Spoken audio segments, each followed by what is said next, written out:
The Kings' 7-game win streak comes to an end at the hands of the Milwaukee Bucks. We knew that this win streak couldn't last forever, and coming into this little 3-game road trip, going into Boston and Chicago and Milwaukee, I said 2-1 would be a great road trip, and even 1-2, I wouldn't be that mad at. So them going 2-1, being able to beat Boston and then go in and win in Chicago, I think everyone can be really happy with how this road trip went. Obviously, a tough way to end it here because the game was almost over in the first quarter. It was about as close as you can get to being over in the first quarter because the Kings fought back and they played well the rest of the game. They didn't lose a quarter after the first quarter, tied 28-28 in the second, won the third by a point, won the third by 5 points. But when you lose the first quarter by 21 points, you just dig yourself such a massive hole. And it was just one of those games where I just feel like you have to kind of move on. The Kings have not won in Milwaukee for a very long time. And with them going and getting a win in Boston, I thought maybe some streaks were coming to an end. But, maybe one streak at a time here. This was just absolute domination by Giannis, by Dame. It's just tough when both of those guys are absolutely cooking, when the role players come in and knock down some threes. And, one of my big worries about firing Mike Brown and going on this big win streak is that it lulls the front office into a false sense of security. But here we are, getting absolutely demolished by the size of the Milwaukee Bucks. So, hey, if we got to lose, then hopefully this kind of shows our weaknesses, shows that this roster can still be improved. Because to guard Giannis, I came into this game thinking that the Kings were going to go with Keegan Murray. In my preview, I didn't even talk about the possibility of putting Sabonis on him.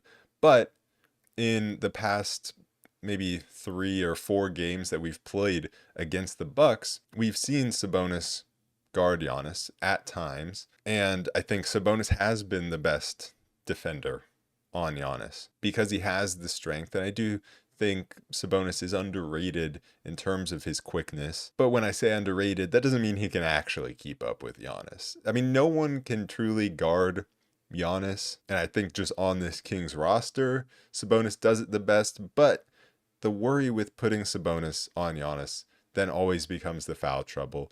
And so he got into a little bit of foul trouble, had 4 fouls. And I think really what this game showed was that the Kings just lack size, and it's not that they lack someone to guard Giannis. The Kings are not going to go out and trade for someone that's going to be able to, lock up Giannis. That's not going to happen. But I think what it shows is they lack the ability to put out big lineups. It's not about one player being able to guard Giannis. It's about having big lineups as a whole. The Kings have Keegan Murray as their power forward, and then you're bringing in Trey Lyles sometimes at the center position. And so really the problem is not even, Sabonis guarding Giannis.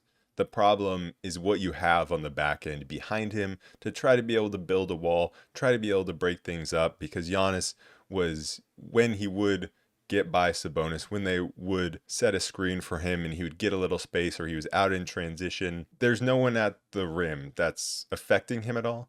But also, there's no one at the rim that can kind of show and provide some help, but then also recover back to their man. And so that's what I think we saw a lot. We saw a lot of Brook Lopez catching passes in the dunker spot, being able to catch alley-oops, and the Kings don't have guys that can break that up. And so I think that's what we can really take from this game, is the Kings just not having the personnel to be able to put out big lineups. And in that first quarter, it really was like you blink and the Bucks have 10 more points.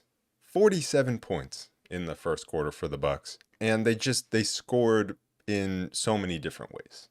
It was Giannis coming up and hitting the midi.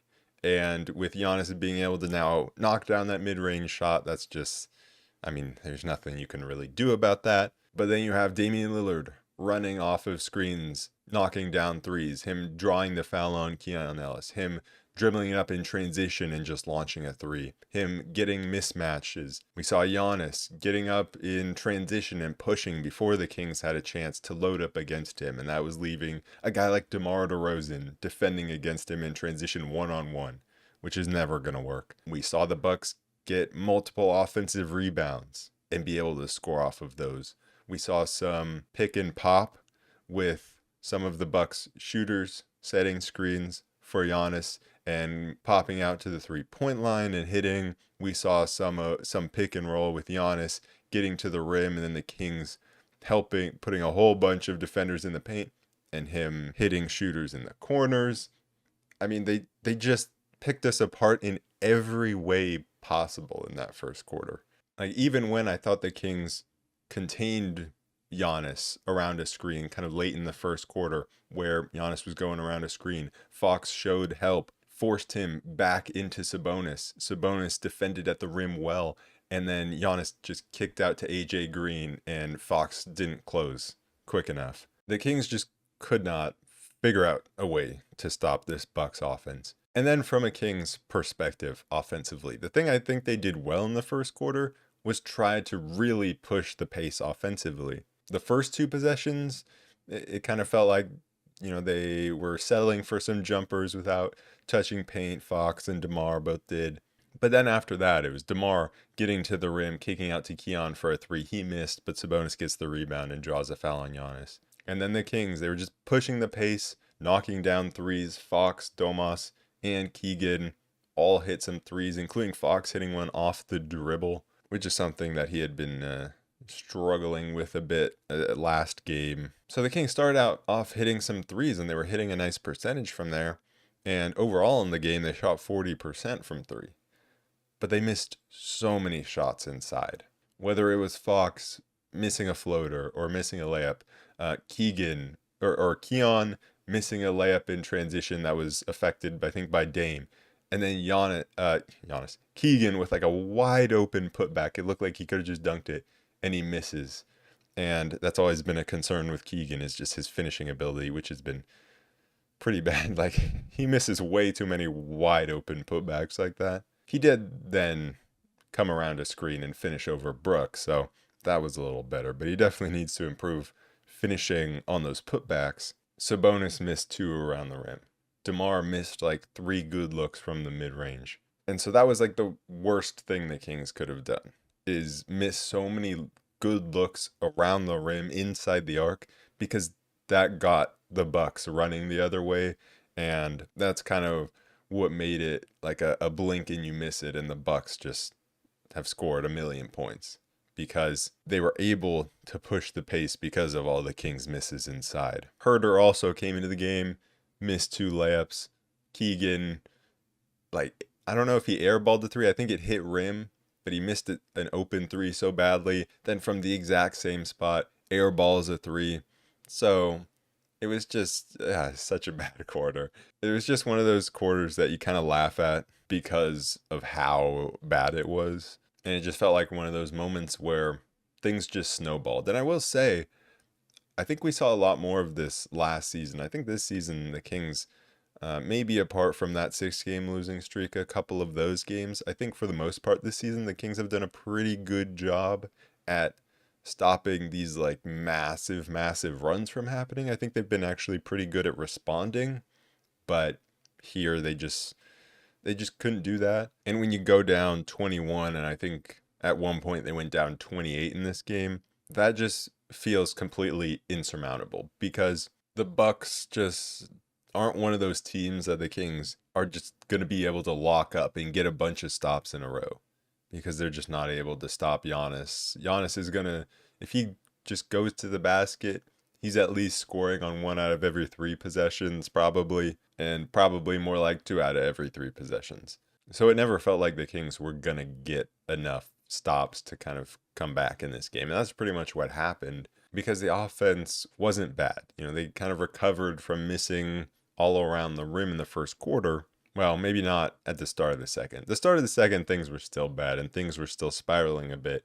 I mean, they put Jay Crowder in, and Giannis wasn't even in, so I thought that was a weird decision. Like, at least if you're going to use Crowder, why not have it be in the Giannis minutes to have, not that he would have done anything, but like, what's he going to do when Giannis isn't on the floor? I don't know. It was just weird to put Jay Crowder in that moment. But it was just one of those things where like the Kings are looking for some answer. He hadn't played since December 16th, and he's coming in January 14th to play 3 minutes. You had AJ Green hit a fadeaway three late in the clock. Derry Bird was cooking us. I saw in the Hawks game, Gary Bird was cooking the Suns. So all the Larry Bird reincarnations were cooking today. Fox missed another floater. Devin Carter came in, and well, his first play in the first quarter, he like drove to the rim, or yeah, I think he got a rebound and drew a foul. But then he missed 2 threes badly, and then got absolutely postered on by, was it Pat Connaughton, I think, or someone. So not the best when Giannis went out to start the second quarter. It's like we needed to make a run right away. And the Kings got some stops, but it was just the offense at the start of the second quarter that couldn't get anything. One of the things I said when I was previewing this game was like, we got to hope that Brook Lopez doesn't have a good game, and that he's not hitting from the outside. And he wasn't to start this game, and the Kings were still down almost 30. So I was like, okay, well, at least Brook Lopez isn't hitting, I guess, because then it could be even worse. But the Kings didn't score for like almost 3 minutes to start that second quarter. So you've wasted 3 minutes of Giannis on the bench. And that's just not something you can afford when Giannis plays 37 minutes in this game. So you're wasting like 11 minutes. Plus there was a couple minutes of garbage time. So you get very limited non-Giannis minutes, and they didn't capitalize on that. There was one possession when Giannis had come back in where Keegan, he got Brook Lopez switched onto him, and he just dribbled around the perimeter the whole possession, and they would make a pass and they would pass it back, and he was just dribbling around until Giannis got switched back onto him. Then he drove, had nothing, and had to kick it back out. And there was another possession later where Keegan had Dame on him, tried to post him, nothing really happened. So there's just more of these kind of frustrating plays for Keegan where he just goes nowhere offensively and wastes a bunch of the shot clock. Luckily, DeMar hit a three to bail him out on that possession where he tried to attack Giannis. But that's just not smart offense. A guy who's not good off the dribble is attacking Giannis. That's never going to work. And with the offense absolutely just sputtering and trying to find anything, that's when DeRozan decided he was going to just take every shot. He's like, I got this. No one else can hit a shot. And, DeMar, he didn't hit every shot. And we needed him to just hit every shot. He missed some good looks from the mid-range. Obviously, you don't actually expect him to hit every shot, but it was just one of those games where if we wanted to come back, he needed to go nuclear. And he was good, and he carried the offense for a good part of that second quarter. But we needed him to just be more than good. We needed him to be amazing because we just couldn't get the stops. Devin Carter just had a really rough game. Damian Lillard just walked him down right to the rim and finished over him. Then we tried, or somehow Kevin Huerter gets switched onto Dame. And, Dame was by him in an instant. I swear Kevin Huerter's on-ball defense has gotten worse.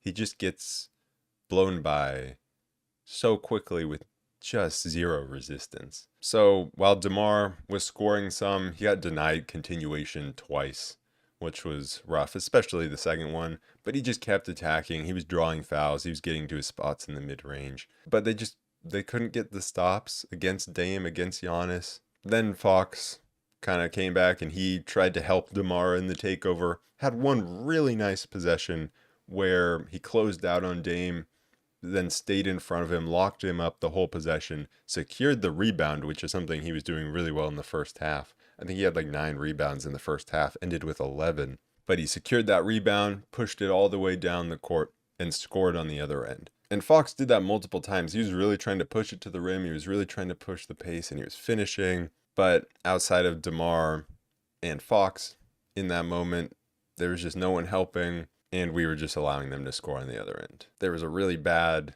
offensive rebound that they allowed. You have like 3 guys just standing around. I think Huerter was the primary culprit on that one that didn't box out. So it's not like we were playing really poorly in the second quarter, but it's the fact that we couldn't afford to just trade baskets if we wanted to get back into this game. I will say the only thing that seemed to work defensively was when Dame had the ball, he was getting a screen from Giannis. Sabonis was doing a really good job of blitzing and containing him. and the Kings were getting the ball out of Dame's hands, and Sabonis was recovering to Giannis before they could take advantage of anything. And so that was really good. But the problem was, after they would waste a whole bunch of the shot clock by, blitzing him and recovering, then the Bucks would just go into some other action and they would score. They would, post Giannis, and then the help would be late, or someone else would get burned off the dribble, or they would just recycle the possession. Giannis would take a screen from a shooter and get something going downhill. So for the most part, the Kings did a good job of containing the Dame Giannis pick and roll, where Dame was the ball handler with that blitz, but that was about the only thing that they could contain when those two were on the court. And then another kind of rough thing was, the Bucks, they got a lot of help off the bench, and the other guys were playing well. Ryan Rollins was finishing some tough baskets around the rim. At one point, the Kings tried to go zone, and it was Ryan Rollins who breaks the zone and gets a little floater to go.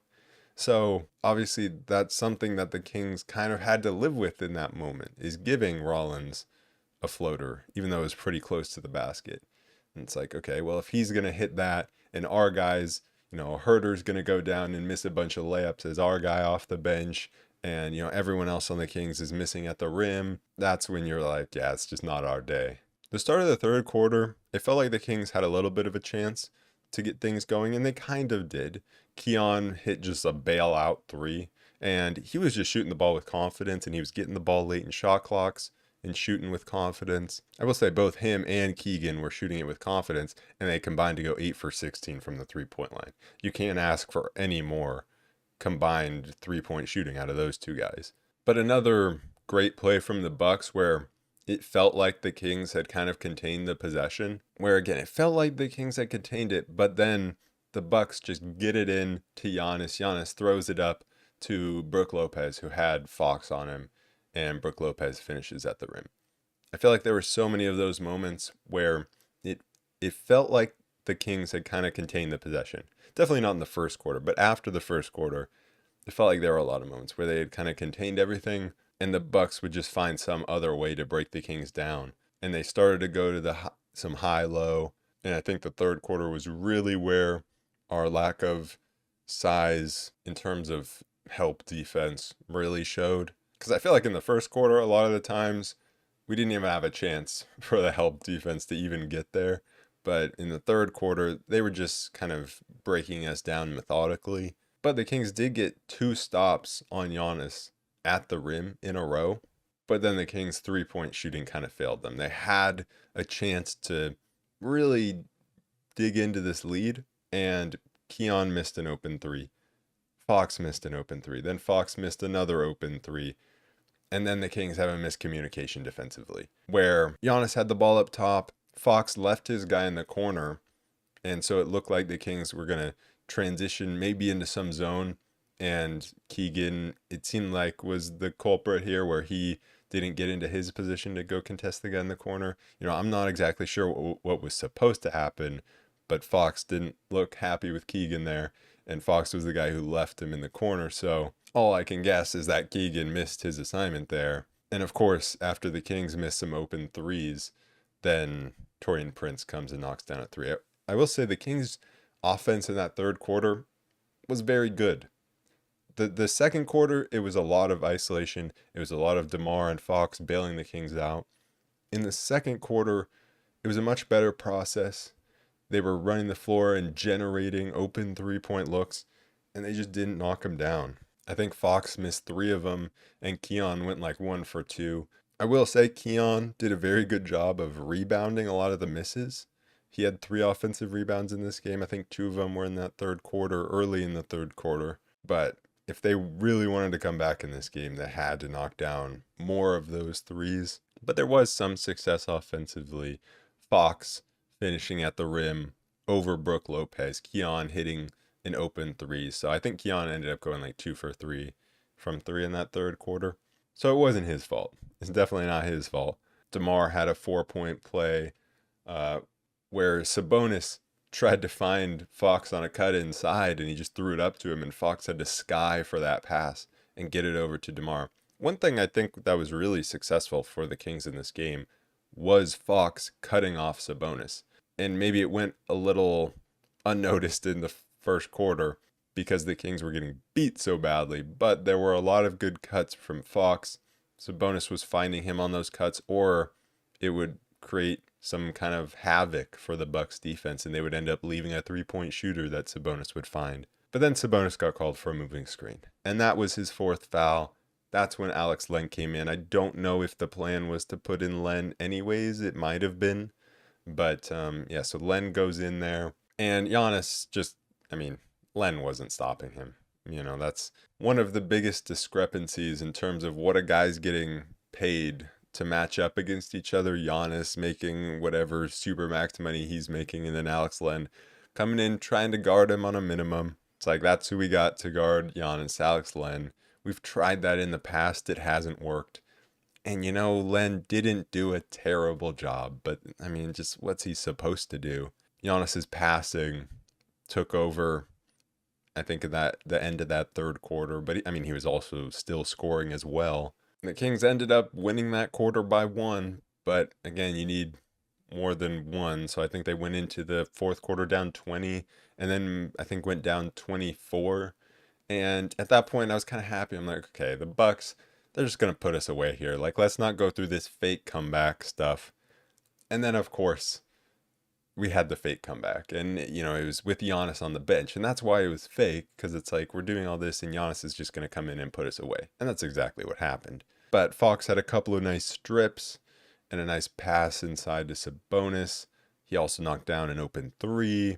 Keegan got a nice stop on Dame, and then he came down, hit a three, and that got the Kings within 11. They went on like a 14-3 run, but then Giannis came back in, and things were just over. Like, immediately. I think DeMar had a floater, but after that, it was like Dame hitting a tough midi, Giannis drawing the attention, and Brook Lopez hitting a three. Then Giannis hit a midi. So the second that Giannis came in, it was like, okay, now it's over. Keon tried to keep us in it. He was making some tough shots, but when you have Ryan Rollins responding from three, it's not even something that's like Giannis or Dame. Then Dame hits a fadeaway three. Fox missed a dunk. Kings missed some more good looks. It was over. And then just a little bit about that garbage time unit we put out there. I didn't like that we put Alex Len out there in the garbage time unit. And the reason is, there was a point where Colby tried to drive, and the paint was just kind of clogged. And then he gives it to Isaac Jones, and Isaac Jones is trying to, back down his defender. And again, the paint is just clogged because Alex Len is in there. And I'm like, Alex Len is not some young, up-and-coming player. I don't need to see him in garbage time. I want to see Colby Jones, Devin Carter, and Isaac Jones. I want to see what our young guys can do in garbage time. Just put Doug McDermott in there for Alex Len. Give these guys some spacing and see what they can do. So, I know most people don't care about that at all, but that was just something I was thinking. Going through some of the individual stat lines, you had Fox going for 20 points, 9 for 23 from the field, 2 for 8 from 3, 11 rebounds, 6 assists, had 4 turnovers. So, a bit of a mix for him. With him, I'm always just like, he goes 2 for 8 from 3. Why couldn't it have been 6 attempts? Like, I know I'm nitpicking, but it's just like, just a couple of those threes I didn't need. But he tried to keep us in it in the first half, him and DeMar. He did a good job of trying to push the pace and finishing at the rim, and really was the only player that could finish at the rim in transition at all. And that's what the Kings need to do. They need to keep pushing the pace like that, because obviously it didn't work in this game, but most games it does work, and it does lead to positive results. DeMar, he went for 28, 9 for 18 from the field, went 8 for 9 from the free throw line, 4 assists, 0 turnovers, carried the offense in that second quarter, and was also solid in the third quarter. And I think this was kind of another one of those games where when the Kings offense just isn't going anywhere, DeMar was able to get to the free throw line. I feel like we haven't seen that a lot lately, him get to the free throw line a bunch. But, I think we saw that a lot early in the season. But he was able to do it in this game. And if the Kings had just been a little better in the first quarter, if they were able to get some stops, then it would have mattered. But obviously, it didn't end up mattering. Sabonis scored 16, had 10 rebounds, 9 assists, 2 for 2 from 3. This is getting out of hand. there was a point, he was shooting so well to start the season, and then there was like a few games in a row where he didn't knock down any threes. I'm like, okay, here's the big cold spell that we kind of have seen from him. But no, it was just like a few games in the middle of the season. And I mean, his 3-point shooting is crazy. I think he's like second, third in the league in 3-point percentage. He's behind Jokic. Obviously not as much volume as some of the guys around him, but still a lot more volume than last season. He did his best to guard Giannis. That's all you can ask for. Yeah, he shouldn't have to do that. At least that shouldn't, sometimes you can put him on Giannis because at times he has done a good job, but that just, as a team, as a roster, when that is your best option, it's just, probably not a good sign. And I didn't even mention Malik Monk being out because I just went into the game, but Keon Ellis, of course, getting the start with Monk out. And, Monk being out, you could see it hurt the offense, but, I don't think we're going to throw Monk out there to guard Giannis, so I'm not sure that it really mattered. But it's nice to be able to be without Monk and be like, okay, that's okay, because we're going to start Keon Ellis. And we still have Fox, and we still have DeRozan to go get points. And we're still going to put up 115 points without one of our better offensive players. And so it's nice to have that kind of depth, and that's why we went and got DeMar DeRozan. And so when one of Fox, Monk, DeMar are out, we still have a good chance of winning games. And so it's like right now we have too many guards because we don't have any wings, but it is nice to use the guard depth while we have it. So Keon comes in and plays 31 minutes, goes 5 for 8 from 3, 18 points, had those 4 rebounds with 3 of them being offensive. Definitely struggled guarding Dame. He fouled him on a 3 for a 4-point play. But I mean, he was just chasing him around. He forced him into some tough shots that Dame just made. Dame just had it going. But I love the way that Keon was shooting with confidence offensively. Still needs to work on that transition game because he just tried to go straight up against Dame and missed it. Keegan should have had the putback, but Keon doesn't finish in transition very much. Keegan went 3 for 8 in this game for 11 points, 7 rebounds. For him, it's all about scoring within the arc. There were just too many possessions where he would blow a layup inside, or he would just dribble around and not being able to take advantage of these advantage situations of being guarded by a Damian Lillard.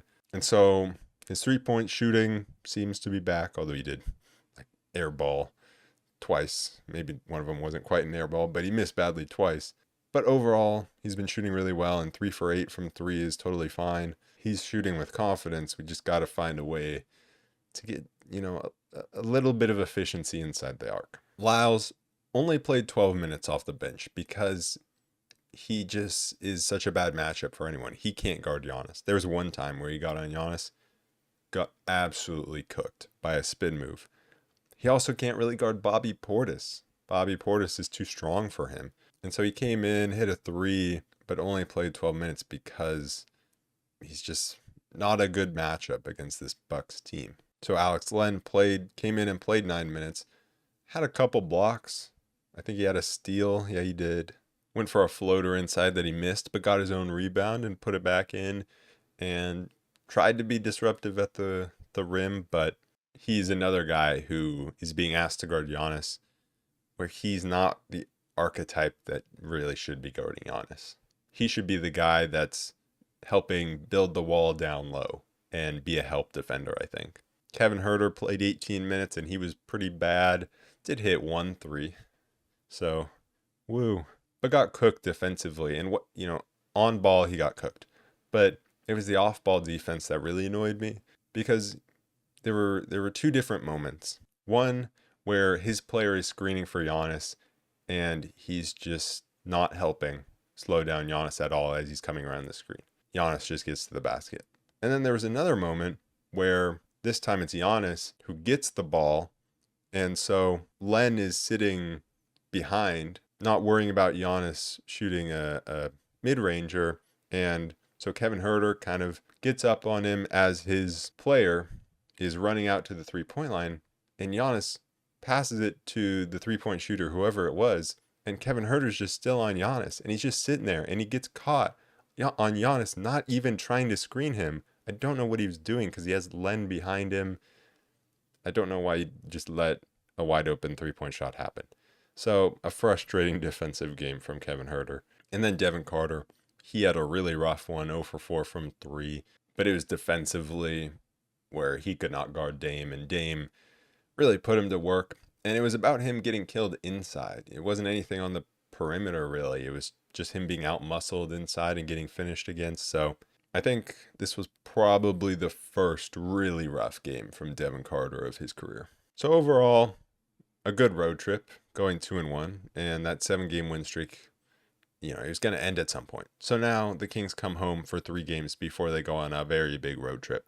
These 3 games are at home, and they're very important because last time the Kings were on a nice streak where they'd won 4 out of 5, should have even beat Memphis, should have been 5-game win streak. They came home for 5 games in a row. And what happened? They lost all 5 games and then also lost the next road game. That just can't happen. You got to be better at home. You got to be able to at least go 2-1 on this 3-game homestand. So the next game is against the Rockets. The Kings beat the Rockets earlier in the season in a very good performance. We don't know if Monk's going to be playing, but the Rockets are without Jabari Smith Jr., so they've moved Amen Thompson into the starting lineup, and he's been very good. And so I think that this needs to be a DeMar DeRozan game. If Malik's healthy and playing, it needs to be a Malik Monk game because I expect them to toss Amen Thompson onto Fox, and Amen Thompson seems like the exact type of player that really bothers Fox. Defensively, Jalen Green has been very, very good as of late. In his last 10 games, he's averaging almost 25 points per game on 42.5% from the three-point line. He scored 42 in his last game against Memphis. The good thing is that the Rockets are going to be on the second night of a back-to-back. So, as always, the Kings need to push the pace, but that's even more important in a game like this where you might be able to break a team early if you get out and you just start running. We've seen Fox and Sabonis be very good at pushing the pace recently, and I want to see more from DeMar pushing the pace because at times he's been good pushing the pace, but I think in this game against Milwaukee, there were just a few times where he could have made passes forward and the Kings could have gotten out and run. I remember one where Giannis was kind of trailing the play, but DeMar slows it down. And, that was in the second quarter when DeMar was taking over. So you can understand his mindset, but I think that it helps the team when he helps push the pace as well. So anyways, that is it for this episode of the Roll Report. I will be back on Thursday to recap the game against the Rockets, so I will see you guys then. Peace.